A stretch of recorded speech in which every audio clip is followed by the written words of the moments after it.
Welcome to my channel. இன்றைக்கி PRAN தம் பிரியாணி செய்ய போகிறோம். வாங்க பார்க்கலாம். முதல்ல எண்ணெய் ஒரு 250 ml போட்டுக்கலாம்.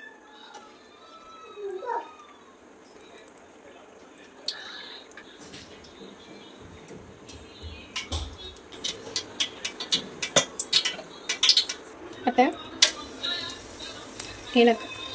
ஏலக்காய், அன்னாச்சிப்பூ,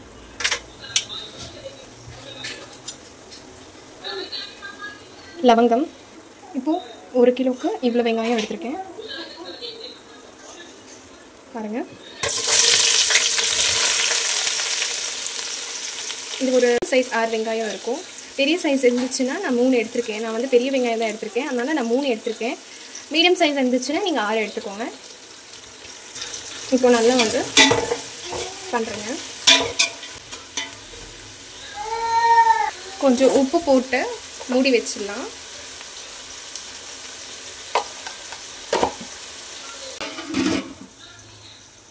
இந்த அரிசியை வந்து ஊற போட போகிறேன். இப்போது நம்ம எண்ணெயிலே வந்து மிளகாத்தூள் போட்டோம்னா கலர் வரும். நான் வெங்காயம் போட்டுட்டேன். நீங்கள் எண்ணெய் ஊற்றுறப்போ மிளகாத்தூள் போட்டுக்கோங்க. சக்தி மிளகாத்தூள் போடுங்க, அப்போ தான் கலர் வரும், காரமும் நல்லாயிருக்கும். நான் 2 ஸ்பூன் போட்டிருக்கேன். மிக்ஸ் பண்ணிக்கோங்க. அந்த மாதிரி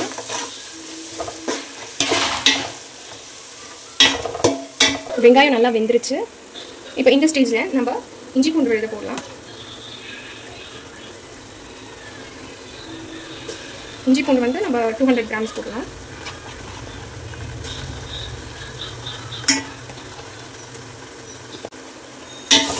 மிக்ஸ் பண்ணிக்கோங்க.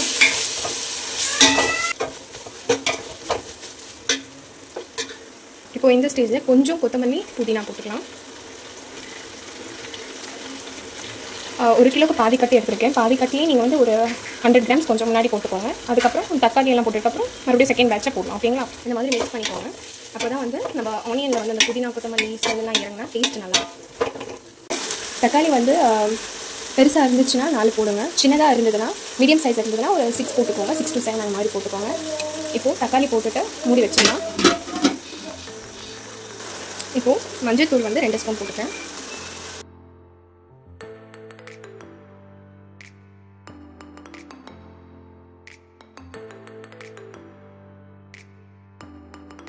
இப்போ இது நல்லா மிக்ஸ் பண்ணிக்கோங்க.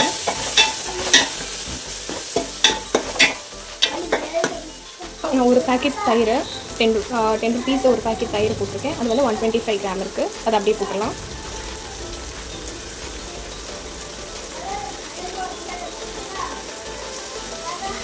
மிக்ஸ் பண்ணிக்கோங்க.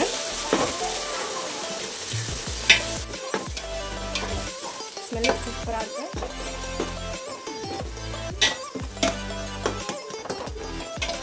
நான் சொன்னேன்ல, கொத்தமல்லி, புதினா ஃபஸ்ட்டு பேட்ச் வெங்காயத்தில் போட்டோம்ல, இப்போ செகண்ட் பேட்ச் இந்த மசாலாவிலே போட்டுடலாம்.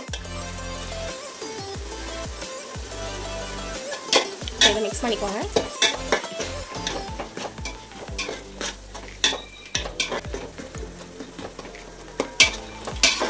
பிரியாணிக்கு தண்ணி வந்து நம்ம எந்த பாத்திரத்தில் ஊற போடுறோமோ அரிசியை, அதே பாத்திரம் அளவு சிக்கன், மட்டன் இருந்துச்சுன்னா 2 எடுத்துக்கோங்க. நம்ம அரிசி ஊறுறதை பொறுத்து தான். அரிசி நல்லா ஊறிச்சுன்னா தண்ணி கொஞ்சம் கம்மியாக போடுங்க. அரிசி வந்து ஊரில் நான் வந்து ஒரு அரிசியும் ஒரு டைப். ஆக்சுவலாக நம்ம அரிசி பொறுத்து தான் நம்ம தண்ணி இது பண்ணணும்.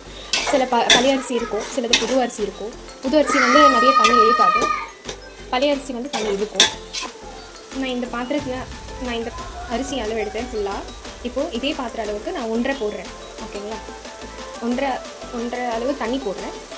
இந்த ஃபேண்டா லீவ்ஸ் போட்டால் நல்லா ஸ்மெல் வரும். ஸோ அந்த ஃபேண்டா லீவ்ஸும் போட்டுடலாம்.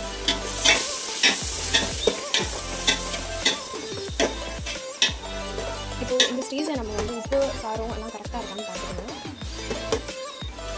காரம் அதிகமாக இருக்குது. நம்ம தண்ணி போடும்போது அரிசிக்குள்ளே உப்பு போடணும். இப்போ தண்ணி போட்டுடலாம்.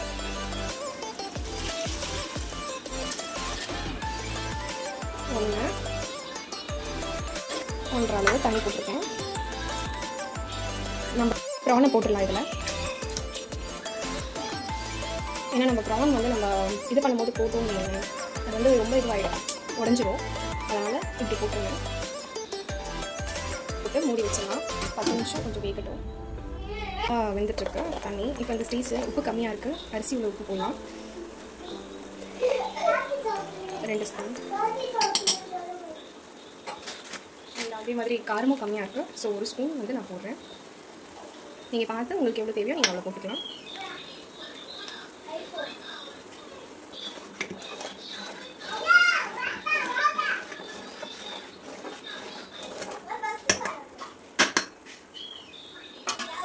அரிசி நல்லா தண்ணி நல்லா வெந்துட்டுருக்கு. இப்போ நம்ம அரிசியை வந்து தண்ணி நல்லா இது பண்ணி இதில் போட்டுடலாம். தண்ணியே இல்லாமல் நல்லா வடிச்சிருக்கேன். அந்த அரிசியை வந்து இதில் போட்டுடலாம்.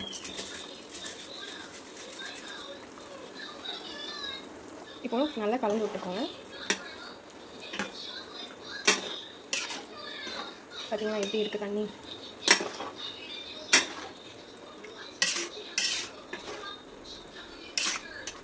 ஸோ இது அரிசி கொஞ்சம் நல்லா வெந்து மேலே வந்துச்சுன்னா தம் கூட்டலாம். இப்போ இதை மூடி வச்சிடலாம். இப்போ சைடில் வந்து நம்ம லெமனு கேசரி பவுடர் வேணும்னா போடணும், அது ஆப்ஷன் தான். லெமனும் கேசரி பவுடரும் நான் இது பண்ணி வச்சுருக்கேன். இது அப்படியே ட்ரை ஆகிடுச்சு. ஸோ நான் ஒரு கிளாஸ் தண்ணி போட்டிருக்கேன். இது கொஞ்சம் நல்லா அப்படியே இதுவாகணும். ஆயிடுச்சுன்னா நம்ம லெமன் போட்டுட்டு தம் கூட்டலாம். இப்போ லெமன் அண்ட் கேசரி பவுடர் ஊற்றிருக்கேன் நான்.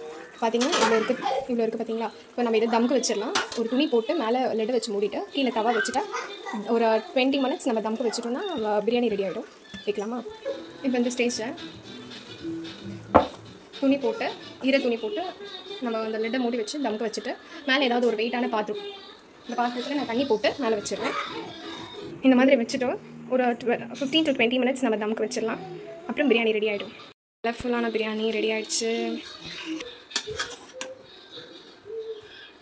பார்த்தீங்களா